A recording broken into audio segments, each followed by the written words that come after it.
네, 계속 말씀드리겠습니다.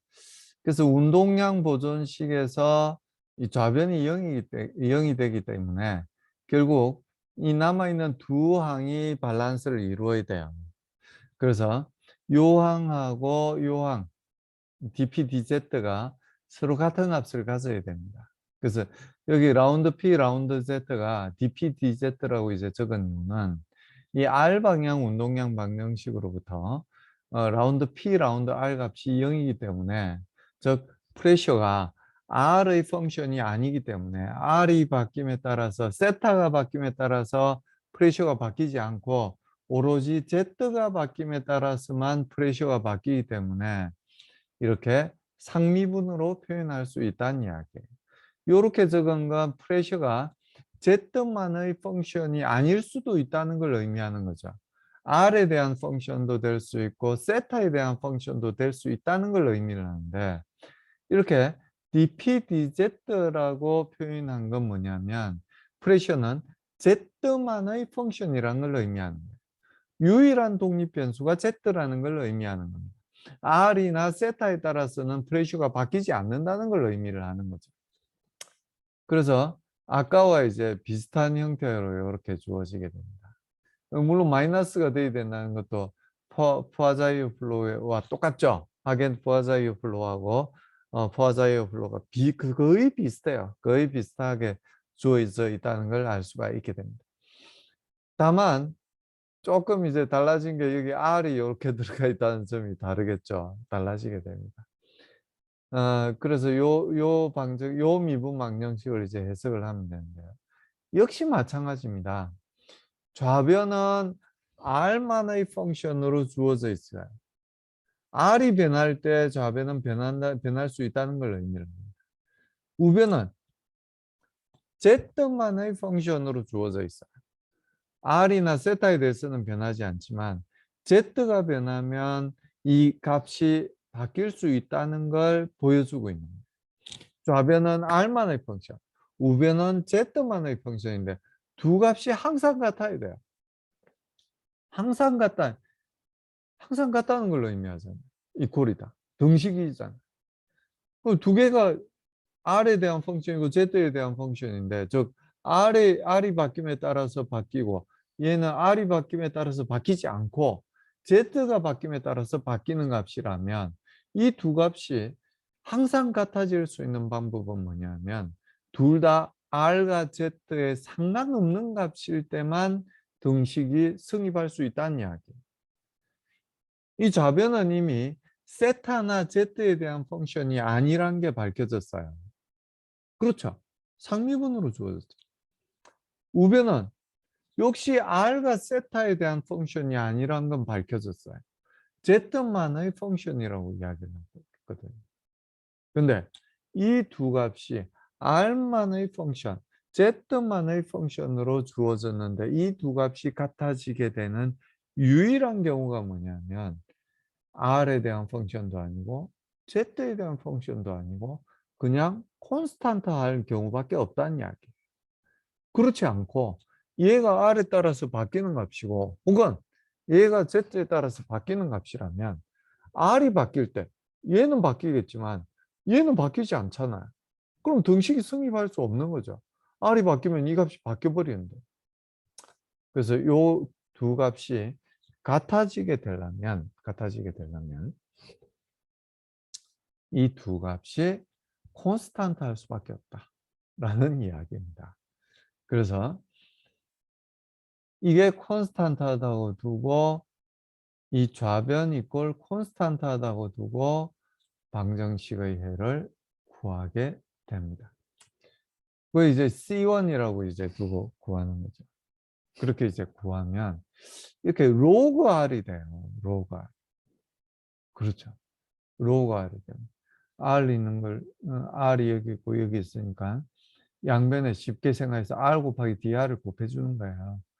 곱해주고 이제 음함수 적분을 해주게 되면 한 번 적분해주고 그리고 또 한 번 적분을 해주면 요 값을 이제 그때 두 번째 적분할 때는 콘스탄트를 C2라고 둔 거죠. 요런 값을 구할 수가 있습니다. 뭐 이건 2차 미분 값이 0이 아니라 콘스탄트인 미분 방정식을 해석하는 건 우리가 너무나도 많이 해본 일이기 때문에, 수학 시간에 많이 해본 일이기 때문에 이렇게 된다는 걸 알 수가 있게 돼요. 자, 근데 여기서는 조금 이제 심각한 문제가 생겨요.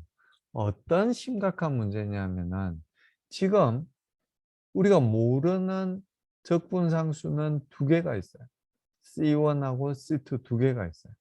근데 주어진 바운더리 컨디션은 하나밖에 없어요. R 이꼴 캐피탈 R일 때 VZ가 0이 된다는 바운더리 컨디션 하나밖에 없어요. 모르는 값이 두 개인데 바운더리 컨디션이 하나밖에 안 주어지면 이 문제는 풀 수 없는 문제예요. 자, 근데 여기서는 조금 특수합니다. 왜 특수하냐면은 R이 0일 때, 즉 R이 0이 되면 이 로그 R의 값이 얼마가 돼요? 마이너스 무한대가 되죠. 파이나이트한 값이 나오질 않고 인피니트한 값이 나오거든요. 그래서 R이 0일 때 어떤 파이나이트한 값을 이렇게 최대값이 되겠죠. VZ의 최대값이 되겠죠. VZ의 최대값을 가지기 위해서는 이 C1이 0이 되는 수밖에 없다는 이야기예요. 얘가 무한대이지만, 마이너스 무한대이지만 0에 곱해져 있으면 이 마이너스 무한대가 소용이 없게 되는 거잖아요. 근데 C1이 0이 아니라 어떤 그냥 파이나이트한 값을 갖고 있다면 이 값은 파이나이트한 값을 가질 수가 없어요. C1 곱하기 로그 R이 파이나이트한 값을 가질 수가 없게 됩니다. 그래서 이 두 번째 조건, 이 R이 0일 때 VZ가 얼마인지는 모르지만 파이나이트한 값을 가져야 된다는 이야기예요. 즉 R이 0일 때 값을 대입을 하면 요게 0이 되죠. 그리고 C2가 얼마인지는 모르겠지만 얘가 0이라야만 R이 이 VZ가 파이나이트한 값. 결국은 C2가 되겠죠. C2라는 파이나이트한 값을 가지게 될 거라는 거예요. 그래서 이 두 번째 조건, 이 바운더리 컨디션은 아니죠. R 이꼴 0일 때 VZ가 파이나이트한 값을 가져야 된다는 조건으로부터 C1이 0이라는 걸 알 수가 있어요. 요게 파이나이트하다는 조건으로부터 C2가 이런 값이라는 걸 구할 수 있는 게 아니에요. C1이 0이라는 것을 구할 수 있다는 이야기예요. 요게 0이 아니면은 이건 인피니티가 돼버려요. 그러니까 요게 0이 돼야만 이 VZ가 파이나이트한 값, 즉 C2라는 파이나이트한 값을 가지게 된다는 걸 알 수가 있죠. 그리고 바운더리 컨디션은 유일하게 주어진 게 R이 캐피탈 R일 때 VZ가 0이 된다는 거. 노슬립 컨디션에 의해서 0이 된다는 걸 알 수가 있게 됩니다. 이게 바운더리 컨디션으로 주어진 거죠. 그래서 R 대신에 캐피탈 R을 대입하면 요 항은 이렇게 되고요. 요 항은 C1 곱하기 로그 캐피탈 R이 되겠죠. 플러스 C2가 되겠죠. C2는 여기서 C1이 0이라는 걸 구했으니까 요 값은 필요가 없어요. 요거는 C1이 0이니까요. 요 식으로부터 우리가 C2가 마이너스 요 값이 된다는 걸 알 수가 있죠. 이렇게. 아주 재밌는 그런 문제였어요. 그래서 요 식으로부터 우리가 C1, C2 값을 구할 수가 있게 되는 겁니다. 그래서 결국 VZ는 요렇게 주어지게 된다는 이야기죠. 요렇게 주어지게 되고요. 요 괄호 안에서 캐피탈 R 제곱을 묶어내게 되면 요렇게 이제 다시 식을 변형시킬 수가 있게 됩니다. 최대 속도는 언제에서 가질까요? 여기 보시는 바와 같이 요거는 이제 dpdz는 음수니까 요 전체는 양수예요. 양수. 그러니까 요 값이 최소값을 가질 때 요 전체는 최대값을 가진다는 걸 알 수가 있습니다. 그래서 요 값이 VZ가 최대값을 가지려면 캐피탈 R 제곱분의 R 제곱, 즉 R 제곱이 최소값, 즉 0이 돼야만, 요게 0이 돼야만 VZ가 최대값을 가지게 되는 거죠. 그래서 R이 제로가 될 때, 뭐 아주 당연한 이야기입니다.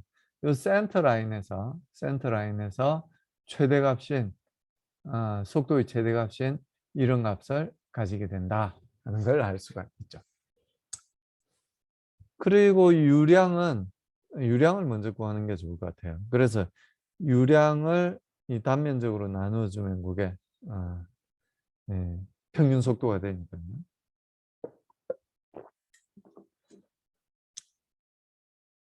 그래서 요게 이제 뭐 어느 쪽을 먼저 구하든지 사실은 별로 상관은 없지만 여기서 먼저 구하는 게 제 생각엔 더 좋을 것 같아요.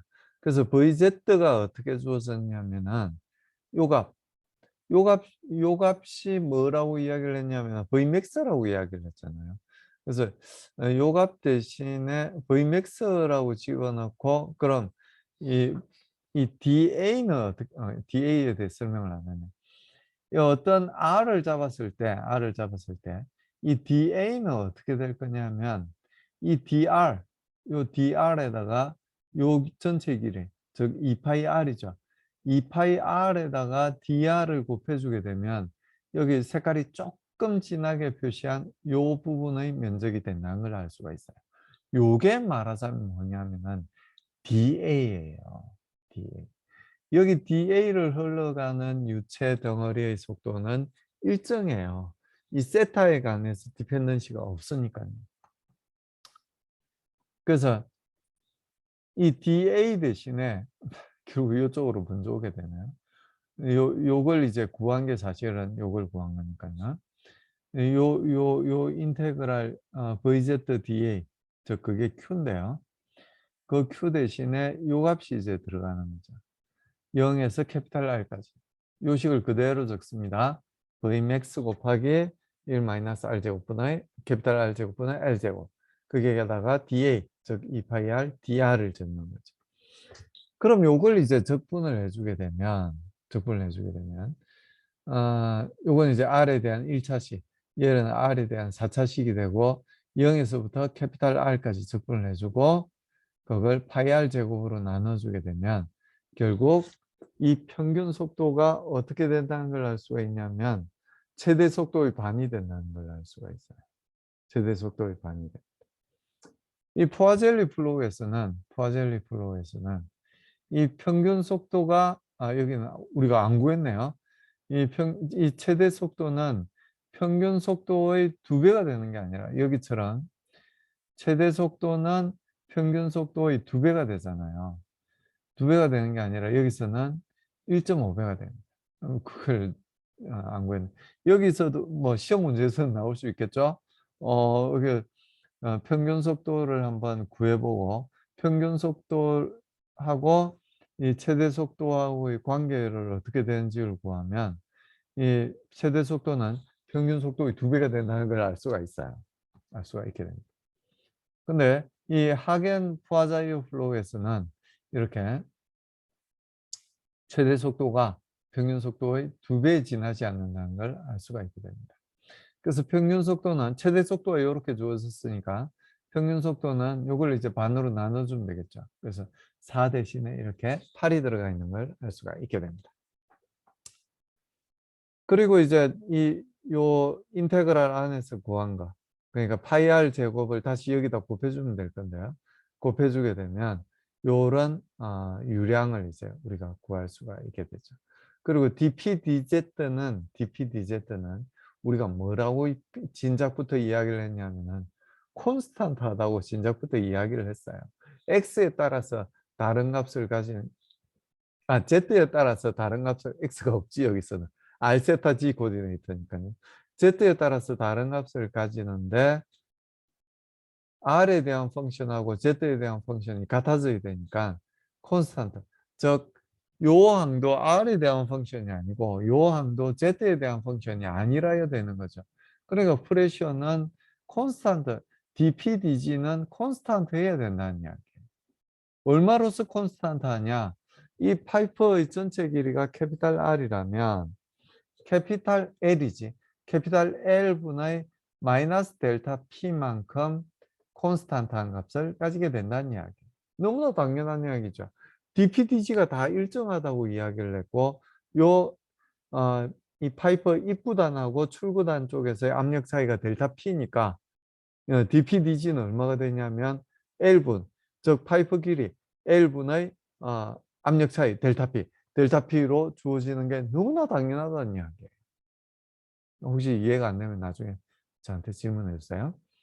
그리고 월시어 스트레스는 어떻게 구하느냐? 속도 분포를 우리가 이미 구했잖아요. Vz가 이렇게 된다는 걸 구했으니까 월시어 스트레스는 뭐냐면은 요 값인데 어디에서의 요 값이냐면은 월에서의 이 값이에요. 비스카스티에다가 라운드 R분의 라운드 VZ를 곱해주면 되는데 어디에서의 값이 비스카스티는 월이든 센터든 변할 리가 없는 값이고요. 이 라운드 R분의 라운드 VZ 값만 변하는 값이잖아요. 어디에서의 값을 월 시어 스트레스라고 부르요. 월에서의 시어 스트레스를 월 시어 스트레스라고 부르잖아요. 그러니까 R이 언제서의 값이냐면은 월에서, 즉 캐피탈 R에서의 값을 월 시어 스트레스, 요 전체 값을 월 시어 스트레스라고 부른다. 이렇게 이야기를 할 수가 있는 거죠. 그래서 이 VZ가 이렇게 R에 대한 펑션으로 주어졌으니까 이걸 R에 대해서 미분을 하고 R 대신에 캐피탈 R을 대입을 하게 되면 요 값을 구할 수가 있게 됩니다. 요 값을 이제 구해놓고 나면 이 평균 속도가 나오죠. 평균 속도가 나오고 그 값을 다시 평균 속도를 이 dPdg에 관해서 정의를 해주면 요런 식이 되고요. 이 dPdg는 뭐냐면 델타 P분의 L분의 델타 P이기 때문에 결국은 월 시어 스트레스는 이렇게 구할 수가 있게 됩니다. 그러니까 요걸 다시 이야기를 하면 어떻게 되냐면 월 시어 스트레스가 작용하는 면적을 생각을 해보면 2파이 R 곱하기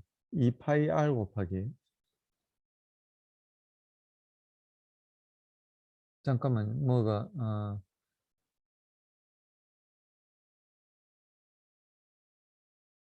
예. 2파이 R 곱하기 L을 해주면 그게 이제 월 시어 스트레스가 작용하는 면적이에요. 이 델타 P가 왜 생긴다고 이야기를 했냐면은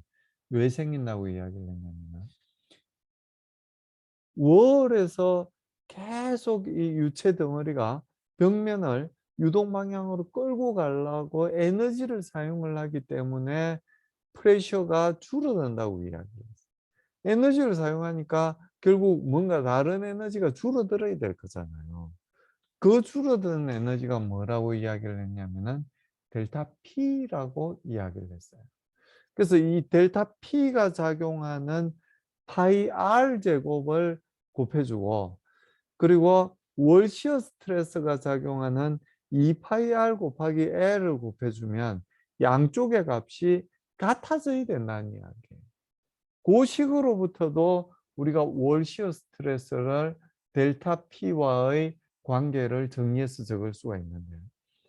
그 식으로부터 정의를 해도 똑같이 이렇게 구할 수가 있습니다. 뭐 진리는 변하지 않으니까 똑같이 될 수밖에 없겠죠. 델타 P의 파이 R 제곱을 곱해서 그러니까 델타 P의 면적을 곱해줘야 힘이 되잖아요. 곱해주거나 파이 R 제곱 월 시어 스트레스에다가 2파이 R 곱하기 A를 해준 값이나 두 값이 같아져야 된다는 조건으로부터도 요 월 시어 스트레스와 델타 P 사이의 관계를 구할 수가 있게 된다는 이야기입니다. 자, 이건 오로지 어떤 식에서만 적용이 되냐면은 청류 유동에서만 적용이 돼요. 청류 유동. 요렇게 첨을 지어서 잔잔하게 흘러가는 유동에서만 이런 관계가 성립이 되지. 그러니까 레이놀즈 넘버가 2100 이하일 때만 성립이 되지. 그 이상 난류로 트랜지션이 생기고 나서는 요 식이 성립을 하지 않게 됩니다. 그래서 청유 유동인 경우에는, 즉 레이놀즈 넘버가 2100 이하인 경우에는 이렇게 최대 속도, 그리고 평균 속도, 유량, 월시어 스트레스를 전부 우리가 구할 수가 있게 됩니다. 자, 이제 마지막 exact 솔루션입니다. 이것도 역시 마찬가지로 R 세타 G 코디네이터인데요. 앞에 하겐 푸아자이유 유동하고 이제 달라진 건 뭐냐면, 그때는 2차원 평면을 어느 평면을 보여드렸냐면은 이렇게 RZ 평면을 보여드렸어요. 요게 이제 R 세타 평면인데, RZ 평면을 이렇게 보여드리고 속도 분포가 이렇게 분포되어 있죠. 세타 방향으로는 유동이 형성되지 않는 속도 변화도 없고, VZ의 속도 변화도 없고, 세타 방향으로는 속도 변화가 형성되지 않은 그런 경우를 이제 보여드렸는데요. 이 마지막으로 이제 보여드리는 이 유동은 어떠냐면은 Z 방향으로는 유동이 형성되지 않았어요. 이건 R 방향, 이 세타 방향으로는 유동이 형성되지 않았던 거잖아요. V세타가 0이라는 거죠. 근데 지금은 뭐냐면은 이 Z 방향, 이 화면을 뚫고 가는 Z 방향으로 유동이 형성되지 않고, 이 R 세타 평면, 이 R 세타 2차원 평면에서 유동이 형성되는 거예요. 이 RZ 평면에서 보면 유동이 형성되지 않는 거죠. VZ가 그러니까 말하자면 0이에요. VZ가 0이고 Z 방향으로는 유동 변화가 없는 거예요. 라운드 G분의 라운드 어떤 값이든지 간에 라운드 G분의 라운드, 여기 V세타가 있지만 V세타 0이라는 이야기. 모든 물리량의 Z 방향의 변화가 0이라는 이야기. 아까는 뭐라고 그랬냐면은 세타 방향의 변화가 0이라고 이야기를 했잖아요. 지금은 뭐라고 이야기를 하고 있냐면은 Z 방향의 변화가 0이라는 거예요. 자, 우리가 마지막으로 살펴볼 유동은 어떤 유동이냐면 이렇게 어떤 경우라고 생각을 하냐면은 윤활을 하고 있는 경우예요. 이 샤프트가 이제 안에서 회전을 하고 있고 밖에서는 뭔가 지지를 해주고 있고 그 사이에 윤활유가 있어서 서로 부딪히지 않게끔 해주는 그런 경우라고 이제 생각을 하시면 될 것 같습니다. 그래서 density도 이제 콘스탄트하고 viscosity도 콘스탄트한, 즉 뉴토니안 플루이드라고 보는 거죠. 뮤가 콘스탄트하다는 건 뉴토니안 플루이드라는 거죠. 인컴프레시블하고 뉴토니안 플루이드라는 걸 의미를 하고 있죠. 그리고 이 축 방향, 이 화면을 뚫고 지나가는 방향에 말하자면은 이 유동은 없다고 보는 거예요. 무시가 아니라 0이라고 보는 거고. 그리고 양쪽 끝에서 그러니까 이 축 방향의 유동이 있더라도 양쪽 끝에서 말단의 효과는 무시할 수 있다고 생각을 하는 겁니다. 그리고 VZ는 금방 말씀드린 대로 0이라고 두는 거고요. Z 방향, 즉 이 축 방향으로는 위치가 바뀌더라도 속도 값이 바뀌지 않는다는 걸 의미하는 거죠. 그리고 일반적으로 이제 이 안쪽 축은 오메가 i라는 속도로 움직이고 있고, 이 바깥쪽도 사실 움직이는 것도 우리가 구할 수는 있어요. 구할 수 있지만 지금은 바깥쪽은 고정됐다고 보는 겁니다. 바깥쪽에 있는 건 고정됐다고 보고 그런 유동을 해석하고자 하는 거죠. 그래서 유동 형태가 V세타가 이런 식의 속도 값을 가지겠죠.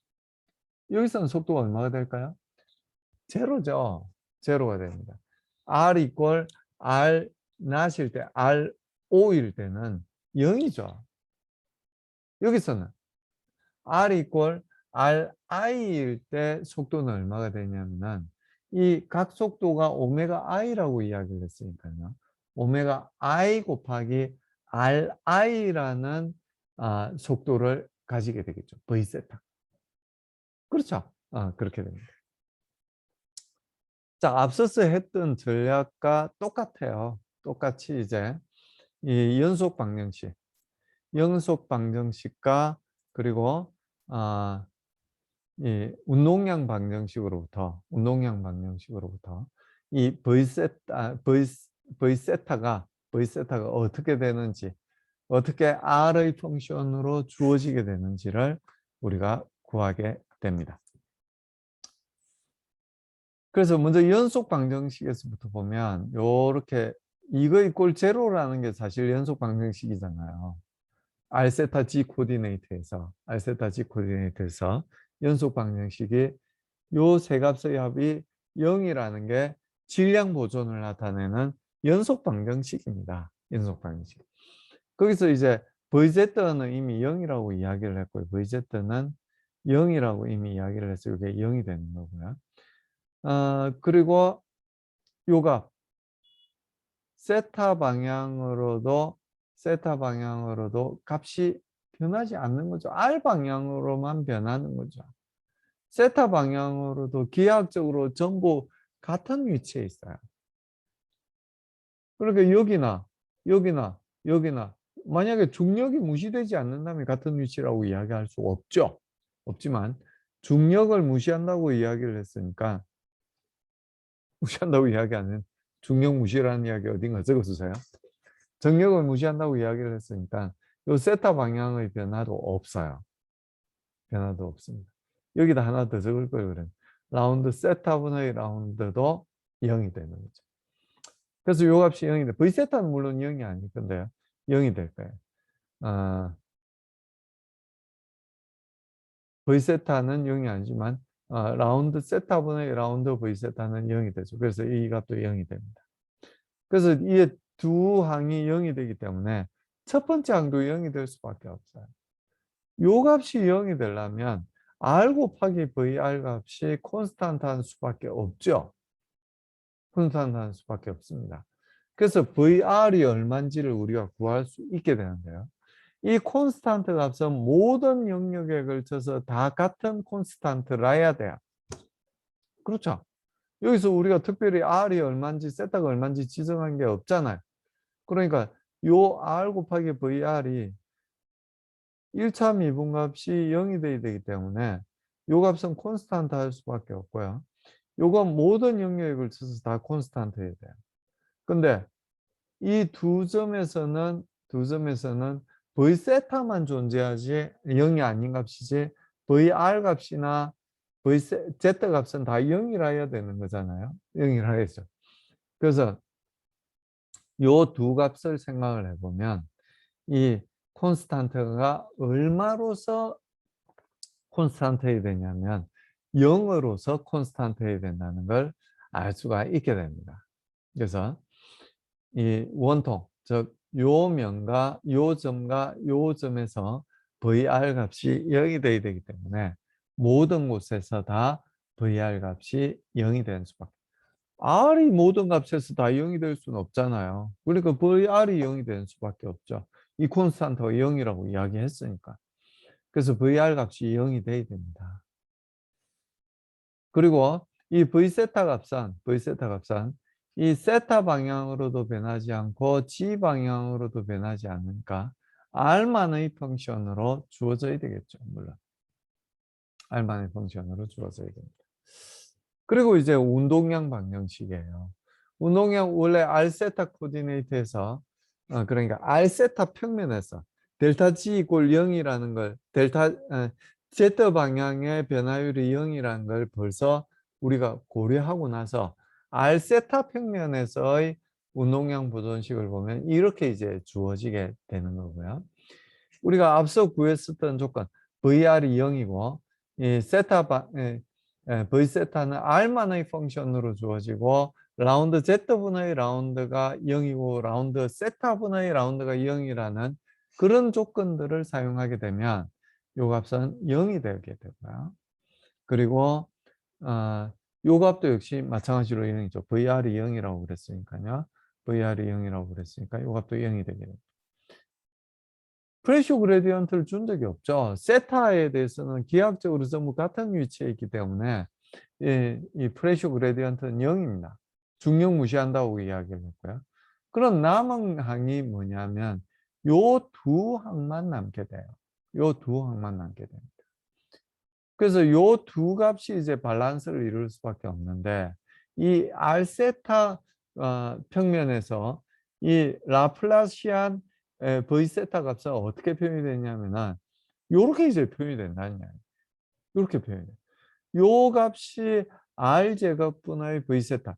요 값하고 같은 값을 가져야 된다는 이야기입니다. 좀 비슷하지 않아요? 이게 그러니까 어디하고 비슷하냐면은 하겐 포아자이어 플로우하고 조금 이제 비슷한 여기 R이 들어있고 R이 들어있어요. 조금 비슷한 모양을 이제 가진다고 볼 수 있는데요. 솔루션은 완전히 다릅니다. 완전히 다릅니다. 이 콘스탄트 이게 Z의 펑션으로 주어진 세타의 펑션으로 주어진 그런 게 아니잖아요. 얘도 R에 대한 펑션으로 주어져 얘도 R에 대한 펑션으로 주어져 있는 거죠. 그래서 양변에 R은 이제 곱해줄 수 있어요. 곱해줄 수 있고 이제 양변을 이제 적분을 해주게 되면 V세타는 이렇게 주어지. 아주 멋지게 C1 곱하기 R 그리고 C2 곱하기 R분의 1로서 V세타 값을 구할 수가 있게 됩니다. 아까 하겐 포아자이어 플로우에서는 로그가 나왔잖아요. 근데 여기 로그가 나오는 건 아니에요. 그래서 조금 더 얘가 더 사실은 좀 더 수월하다고 이야기할 수 있는데 결과론적으로는 수월하지 않는 이런 복잡한 식이 되긴 하죠. 자, 말씀드리지만 식이 복잡할 뿐이지 전혀 어려운 건 아닙니다. 여기 C1, C2 모르는 것 두 개가 나오죠. 요 식을 구할 때 적분하는 건 너무나 쉬운 일이에요. 그렇죠? 이거 적분하는 게 뭐 어렵습니까? 그냥 R에 대한 2차 상미분 방정식인데요. 그냥 한 번 적분해주고 또 한 번 적분해주면 돼요. 그럼 이제 요 값을 이제 구할 수 있었고 주어진 바운더리 컨디션이 두 개가 있어요. Ri일 때 이 V세타 값이 오메가 I 곱하기 Ri로 주어진 거. 그리고 R이 R0일 때, R5일 때 V세타 값이 0으로 주어진 거. 요렇게. R이 R0일 때 V세타가 0으로 주어진 거. Ri일 때 V세타가 오메가 I 곱하기 Ri로 주어진 거. 이렇게 바운더리 컨디션이 딱딱 주어져 있잖아요. 명확하게. 하겐 포아자이어 플로우에서는 이렇게 명확하게 주어진 게 아니었어요. R 이퀄 제로일 때 어떤 무한대 값이 아니라 파이나이트한 값이 주어졌다는 어려운 바운더리 컨디션이 주어졌었어요. 근데 이 유동의 경우에는 그렇게 어려운 바운더리 컨디션이 주어진 게 아니에요. 복잡할 뿐이지 어려운 게 아니에요. V세타는 0, V세타는 오메가 I 곱하기 Ri로서 이렇게 명확하게 주어져 있다는 이야기. 그래서 그 값을 이제 R 대신에 R0, R 대신에 RI를 대입해서 구한 다음에 이건 뭐 C1, C2를 구하는 건 문제도 아니죠. 2원 1차 연립 방정식이잖아요. 그래서 C1과 C2를 구해서 그 C1, C2를 여기에 딱 대입을 하게 되면 이런 보이세타를 구할 수가 있게 됩니다. 식은 복잡해 보이지만 결코 어려운 식이 아니라는 거 다시 한번 말씀을 드리도록 하겠습니다.